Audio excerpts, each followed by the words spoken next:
جوزي نايم في الأوضة التانية وأنا في حضن صاحبه. ازاي وصلت للوضع ده وازاي بخونه دلوقتي؟ صاحبة القصة بتقول أنا عندي 30 سنة، اتجوزت وأنا عندي 24 سنة بعد خطوبة دامت حوالي سنة كاملة. جوزي حسام كان شاب عادي، ملوش في التدخين ولا قعدة القهاوي، وكان شغال موظف في شركة خاصة، ودخله الحمد لله كويس ومستقر، وأهله ناس محترمين جدا. وجوازي كان عادي جدا جدا، ما كانش فيه أي قصة حب، لأن معرفتي بيه كانت عن طريق بابا، وهو يبقى ابن صاحب بابا في الشغل. كان مجرد جواز عادي، وقلت أهي جوازة والسلام. خصوصا إن اللي أنا كنت بحبه للأسف بابا رفضه، وأهلي كانوا شايفين إن حسام ده عريس لقطة، شاب محترم وعنده وظيفة كويسة وابن ناس ومتدين، وكان بيظهر قدامهم بصورة الراجل اللي كنت كل بنت تتمناه. خصوصا انه كان دايما في فترة الخطوبة لما كان بيجي يزورنا كان بيجيب لنا حاجات كتير وهو جاي، وكان باين عليه الكرم جدا. وانا بصراحة كنت متربية على فكرة ان الراجل اهم حاجة فيه يكون كريم ومحترم وبيخاف ربنا، وإن الحب ده هيجي بعد الجواز، وإن الست الشاطرة هي اللي تقدر تكسب قلب جوزها. ومع الوقت حسام بطبعه كان هادي جدا وقليل الكلام، يعني مش من النوع الرومانسي اللي يعرف يقول كلام حلو ولا حتى يكتب رسالة حب ليا. بس كنت فاكرة إن دي كلها حاجات بسيطة، وإن أنا هعرف أتعايش معاها. كنت دايما بقول لنفسي إن الحب مش كلام، الحب أفعال، وهو راجل محترم وهيبقى راجل البيت، وده اللي يهمني. وبالفعل اتجوزنا وسبت بيت أهلي، وبدأت حياتي الجديدة بشقة صغيرة. وفترة الجواز الأولى كانت هادية جدا، يمكن إن ده من أهدى من اللازم، ما فيهاش أي لحظات رومانسية. وبصراحة كنت متضايقة جدا من الوضع ده، ومع الوقت بدأت أحس إن في حاجة ناقصة. الحياة فضلت ماشية زي ما هي، والأيام بتعدي بنفس الروتين البارد، نفس الإهمال ونفس الوحدة اللي أنا كنت حاساها وأنا عايشة وأنا مع حسام تحت سقف واحد. كنت خلاص بقى سلمت بالأمر الواقع، وقلت لنفسي إن هو ده نصيبي ولازم أرضى بيه. لحد ما حصلت المصيبة الكبيرة. كان يوم كان يوم تلات، أنا فاكرة اليوم ده كويس أوي، لأنه كان أصعب يوم مر عليا في حياتي.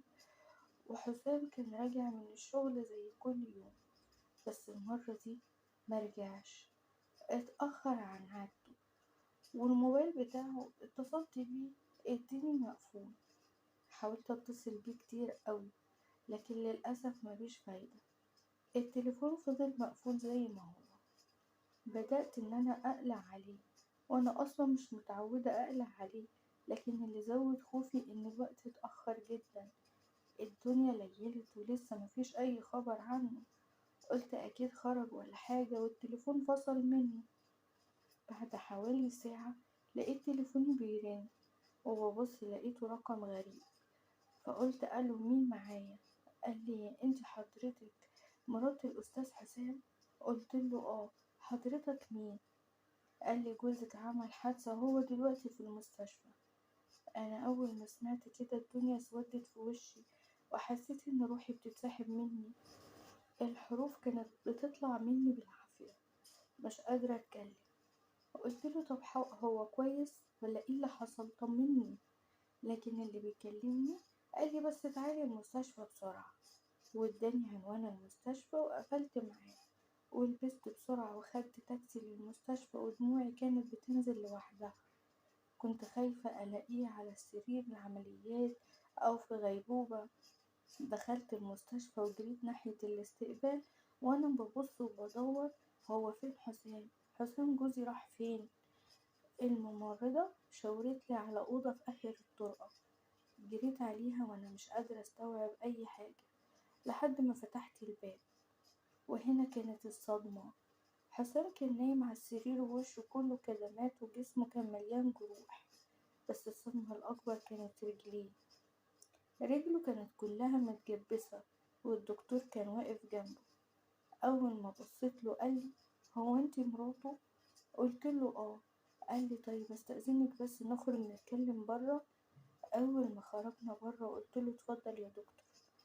طيب قولي وطمني، هو كويس؟ قال لي: بصي، بصراحة الحادثة كانت خطيرة جدا، والعربية خبطته جامد، وهو دلوقتي عنده كسر مضاعف في رجله، بالإضافة لضرر في العمود الفقري، وده للأسف هيأثر على الحركة بتاعته. قلت له: هيأثر على الحركة بتاعته ازاي يعني؟ مش فاهمة.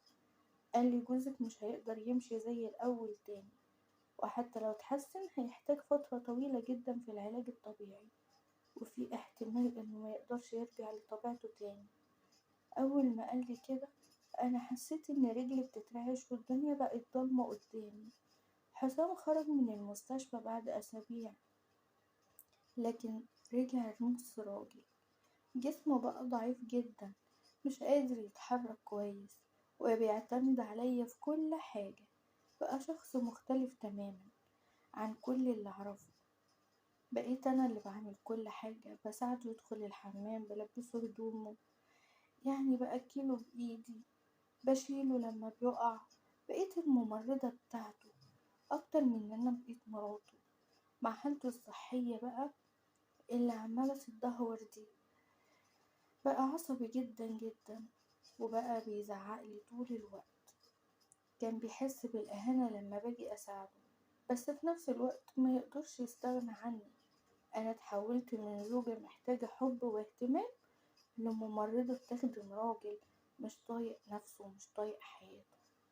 أنا ست وعندي مشاعر، عندي احتياجات كتير، عايزة أحس إن أنا أنثى، ومحدش ولا شايف ولا حاسس بده. كنت حاسة إن أنا ميتة بالحياة، متجمدة. الوحدة كانت بتاكلني من جوه، والروتين بتاع كل يوم كان بيدمرني. لحد ما ظهر صاحبي. الحياة مع حسام كانت صعبة قوي بعد الحادثة، كانت كابوس بمعنى الكلمة. أنا مش ببالغ لما أقول إني كنت بعيش في سجن، بس الفرق إن أنا مش بس سجينة، أنا كنت السجان كمان. حسام بقى إنسان تاني، فقد رجولته قدامي، بقى شخص محطم وعصبي ومتجبر على عجزه، ومش شايف غير نفسه وبس. أنا كنت شغالة خدامة بمعنى الكلمة، شغالة ممرضة، شغالة أي حاجة غير إن أنا إنسانة وليها مشاعر. البيت كان كئيب جدا، والحياة بقت كلها أوامر ونرفزة وزعيق، وكأن حسام عاوز يخليني أعاني زيه بالظبط. كنت بشتاق لأي كلمة حلوة، لأي لمسة حنينة، لأي حد يبصلي كست مش كمسؤول عن راجل مشلول. كنت بكتم كل ده جوايا، وأقول أنا غلطانة. هو أنا ذنبي إيه إن أنا لو مكانه